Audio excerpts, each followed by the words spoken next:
Good morning.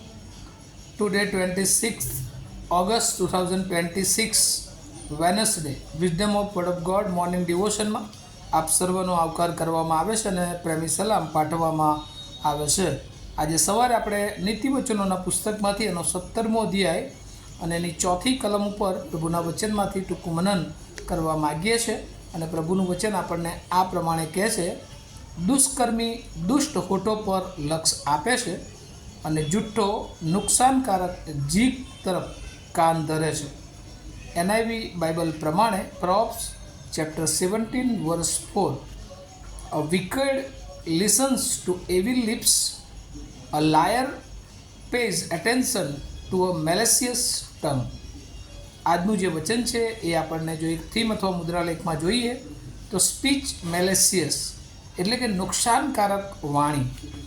હવે માણસના જીવનમાં બહુ અગત્યનો ભાગ એ એની વાણી છે અને માણસના જીવનમાં એની જે જીભ છે એ ખૂબ અગત્યનું અંગ તરીકે આપણે માણસના જીવનમાં જોઈએ છે.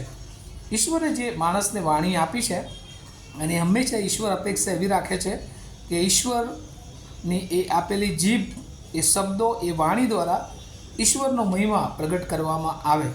પણ ઘણી બધી વાર આ જે વાણી છે, એ જીભ છે, એનો દુરુપયોગ થઈને ઘણી બધી વાર જુઠ્ઠી વાણી બોલવામાં આવે છે. અને જ્યારે એ જુઠ્ઠી વાણી બોલવામાં આવે છે ત્યારે એ જે બોલે છે એનો તો નુકસાન થાય છે, પણ એનાથી ઘણા બધા લોકોને એ નુકસાન થતું જોઈએ છે. અને અહીંયા બાઇબલ જે નીતિવચનો 17 અને 4માં કહે છે કે દુષ્કર્મી જે હોય છે એ દુષ્ટ હોઠો પર લક્ષ રાખે છે. એનો મતલબ શું કે જે દુષ્ટ લોકો છે એ જાણે કે દુષ્ટતાની ફેવર કરે છે. અને એટલે જે ઈશ્વરને ઓળખનાર નથી એવા લોકો જ્યારે કહે છે કે એ દુષ્ટ બાબતો હોય છે, દુષ્કર્મી હોય છે અને તેઓ એમને સપોર્ટ કરે છે બીજા અર્થમાં, અને એ ઈશ્વર કહે છે કે સારું નથી. અને ત્યાં લખ્યું છે, અને જૂઠો નુકસાનકારક જીભ તરફ એ કાન ધરે છે. અને એટલે બીજા અર્થમાં બે બાબતો અહીંયા કહે છે કે દુષ્કર્મી હંમેશા દુષ્ટ હોઠો પર લક્ષ રાખે છે, એટલે કે દુષ્ટ જે વાતો છે એને સાંભળે છે, અને જે દુષ્ટ જૂઠો જે છે એ હંમેશા નુકસાનકારક જીભ તરફ એ ધ્યાન આપે છે. એટલે કે જૂઠો છે હંમેશા દુષ્ટ બાબતો પર એ જાણે કે ધ્યાન આપે છે અને પોતાના જીવનમાં નુકસાન એ લાવે છે. ઘણી બધી વાર શૈતાનની જે વાણી હોય છે એ જુઠ્ઠી હોય છે, બહુ આકર્ષક હોય છે, કે બહુ ધમાકેદાર એન્ટ્રી આપણા જીવનમાં એની જોવા મળે છે. પણ એ શરૂઆત બહુ સારી લાગે છે, પણ અંત એ જે બોલે છે એને તો નુકસાન પહોંચે જ છે, પણ એ બોલનારના જીવન દ્વારા ઘણા બધા લોકોને એ નુકસાન એ પહોંચાડે છે. લેવીય નું પુસ્તક આપણે જોઈએ એનો 19મો અધ્યાય અને એની જો 17મી કલમમાં જોઈએ તો કહે છે કે ઘણી બધી વાર એ હૃદયમાં જે ભાઈઓ પ્રત્યેનો દેશ અને પડોશીને જ્યારે કપટની વાત છે ત્યારે કહે છે કે ઘણી બધી વાર એ શરમને કારણે એ જે પાપો છે એને સાંખી લે છે. અને આ દુનિયામાં આપણે ઘણા બધા માણસો એવા જોઈએ છે કે જેઓ પાપને સાંખી લેતા એ જોવા મળે છે. એટલે કે ખબર છે કે આ ખોટી બાબતો છે, તેમ છતાં એ લોકો એમને સપોર્ટ કરતા હોય છે. અને એવી ઘણી બધી વાર જે બાબતો છે એ ઘણી બધી વાર એવું લાગે કે બહુ આ સાહજિક છે, પણ બાઇબલ કહે છે wicked listens to a evil lips, એટલે કે દુષ્કર્મી હોઠો પર લક્ષ આપે છે. એટલે કોણ આપે છે તો કહે છે કે જે દુષ્કર્મી છે, જે દુષ્ટ છે, અને એ જ એ દુષ્ટતાની બાબતો પર ધ્યાન આપે છે. અને જો આપણે દેવને ઓળખવા છીએ તો આપણે એ જુઠ્ઠી બાબતો છે અને આપણે હંમેશા એ નકાર કરવો જોઈએ. કારણ કે ઘણી બધી વાર જે શબ્દો છે અને કાર્યો દ્વારા એ બીજાઓને એ હંમેશા જે દુષ્ટ લોકો છે એ નુકસાન પહોંચાડે છે. અને એટલા માટે પ્રભુ આપણને આજે શીખવે છે કે જેમ લાયર હંમેશા એનું એટેન્શન એ હંમેશા નુકસાન તરફ એ લોકોને લઈ જાય છે. અને જે વાણી છે, જે શબ્દો છે એ દાવાનળ જેવા છે. અગાઉ પણ આપણે કહ્યું હતું કે અગ્નિ છે, જો કોઈકના જીવનમાં એ ઉત્તેજન પૂરું પાડે તો પ્રભુની કૃપામાં એ વચનરૂપી શબ્દો દ્વારા કોઈકના જીવનને બદલી શકે છે.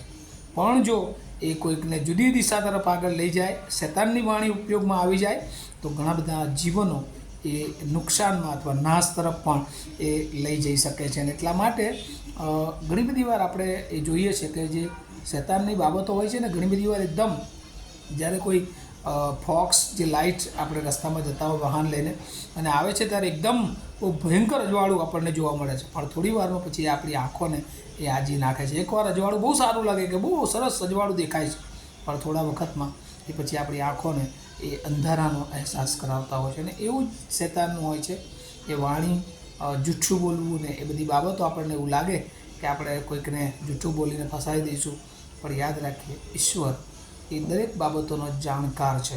આપણે ગયા જે વચનો છે એમાં જ જોયું હતું કે જે ડિવાઇન ઓમનીસાયન્સ, દેવીય સર્વજ્ઞતા, કે ઈશ્વર આપણું ઉઠવું, આપણું બેઠવું, આપણું તપાસવું એ બધું તપાસી જુએ છે. અને વાલાઓ, જ્યારે આપણે ઈશ્વરના માર્ગમાં ચાલીએ છીએ, ઈશ્વર ઈચ્છે એવી વાણી બોલીએ છીએ, ત્યારે ઈશ્વર એ આપણા જીવનને આશીર્વાદિત કરે છે. અને બાઇબલમાં જે પ્રબોધકોની સેવા હતી અને પ્રબોધકો માટે જે લખવામાં આવ્યું છે કે તેઓ દેવનું મુખ બનતા હતા, અને એટલે દેવ જે વાણી એમને પોકારવાને માટે આજ્ઞા આપતા હતા, જે વિઝન આપતા હતા, જે દર્શન આપતા હતા, એ જ વાણી તેઓ બોલતા હતા. અને એ વાણી એ ગમે તેવી કડવી હોય, ગમે તે લોકોને કદાચ એ ખોટી લાગે, કદાચ એ સત્યતા સ્વીકારી ના શકે, પણ એ પ્રબોધકો કોઈની પણ સહેમ સરેમ વાગ્યા વગર જે ઈશ્વર એમને બાબતો જણાવે છે એ જ બાબતો પ્યોરિટી સાથે એ શબ્દો એ લોકોની આગળ રજૂ કરતા હતા. અને આપણે જોઈએ છે કે ગીતશાસ્ત્રના જે લેખક દાઉદ, કે જેઓને અનન્ય પ્રબોધક દ્વારા આપણે જોઈએ છે કે બહુ સ્પષ્ટ બાબત એ જણાવી દેવામાં આવી. અને દાઉદને જો એ વાણી ના મળી હોત તો દાઉદ એ પસ્તાવો ના કરી શક્યો હોત. એટલે ઘણી બધી વાર ઉત્તેજનદાયક વાણી, સત્યતા, જે ખોટી બાબતો છે એને જ્યારે નકારીએ છીએ ત્યારે ઈશ્વર એનો આશીર્વાદ આપણને તો આપે છે, પણ આપણા દ્વારા ઘણા બધાને આપે છે. અને પ્રબોધકો એ આમોસ પ્રબોધક હોય કે જેઓ ઇઝરાયલની સમક્ષ એ ન્યાય અને નેકીની વાણી એ બોલ્યા. અને આપણે જોઈએ છીએ કે ઇઝરાયલ પ્રજાને એ ન્યાય અને નેકીમાં જીવન જીવવા માટે ભલે ઈશ્વરની ઓળખમાં હોય, સાબાત પવિત્ર પાડતા હોય, પણ જો તેઓ ન્યાય અને નેકી નથી, એમનામાં બીજા પ્રત્યે પ્રેમ નથી, બીજા પ્રત્યે દયા નથી, તો ઈશ્વર એ એમને પસંદ કરતા નથી. અને એ બહુ સ્પષ્ટ વાણી આજે પણ પ્રભુ આપણને કહે છે. બહુ આત્મિક હોવું અને બહુ આત્મિક જીવન જીવવું એ સારું છે, પણ જો એ આત્મિકતા આપણા વ્યવહારમાં ના હોય, પ્રેક્ટિકલ લાઈફમાં ના હોય, લોકોને માટે આપણે મદદરૂપ ના થઈ શકતા હોય, લોકોના દુઃખોમાં આપણે ભાગીદાર બની શકતા ના હોય, તો એ બધી બાબતો એ ઘણી બધી વાર નકામી નીવડે છે. કારણ કે પ્રભુ ઈસુ ખ્રિસ્તે આ પૃથ્વી પર દેવ હોવા છતાં માણસ બન્યા, અને શું શીખવવા માગે છે કે આપણે પણ આખા દેશને, આખા વિશ્વને માટે પ્રભુએ આપણને અલગ કર્યા છે. આપણા જીવનો એ હંમેશા બીજાઓને ઉપયોગી બને, અને તો જ પ્રભુનો આશીર્વાદ એ આપણને બધાને પ્રભુ આપે છે, આપણને આપે છે, અને આપણા દ્વારા ઘણા બધા લોકોને એ પ્રભુ આત્મિક આશીર્વાદ આપે છે. આ વચનો સમજવા માટે પ્રભુ એની બહુ જ કૃપા આપણે સર્વને આપે. પ્રાર્થના કરીએ. અમારા જીવતા અને પ્રેમાળ ઈશ્વર, અમે બહુ આભાર માનીએ છીએ તમારી દયા કૃપાને માટે. આજનો દિવસ આપ્યો અને આખા દિવસમાં પ્રભુ તમે અમને તમારી કૃપા આપજો. અને હંમેશા પ્રભુ અમે જૂઠ, દુષ્કર્મી, દુષ્ટની વાણી ન બોલીએ, પણ પ્રભુ જે સત્યતા છે, ન્યાયની વાણી છે, પ્રભુ તમે જે વચનો આપ્યા છે, વચનો રૂપી ઉત્તેજન આપનારી વાણી, લોકોને સાજાપણું આપનારી વાણી અમારા મુખમાંથી નીકળે, અને અમારા જીવનો દ્વારા ઘણા બધા લોકો પ્રભુ તમારી પાસે આવે. અમને સર્વને એ વાણી બોલવાને માટે તમારું સામર્થ્ય આપો, જેમ તમે પિત્તરની જીભ બન્યા અને પ્રભુ એ 50માના દિવસે અસંખ્ય લોકો તમારામાં ઉમેરાયા. અમારી પણ જીભ તમે બનો, અને અસંખ્ય લોકો પ્રભુ અમારી સેવાઓ દ્વારા, અમારા જીવન દ્વારા તમારી પાસે આવે. એ વચનો સમજવાના માટે અમને સર્વને તમારી કૃપા આપો, એવી પ્રાર્થના ઈસુ પ્રભુના નામમાં સાંભળો, તેનો સ્વીકાર કરો. Amen. Have a nice day to all of you. Thank you.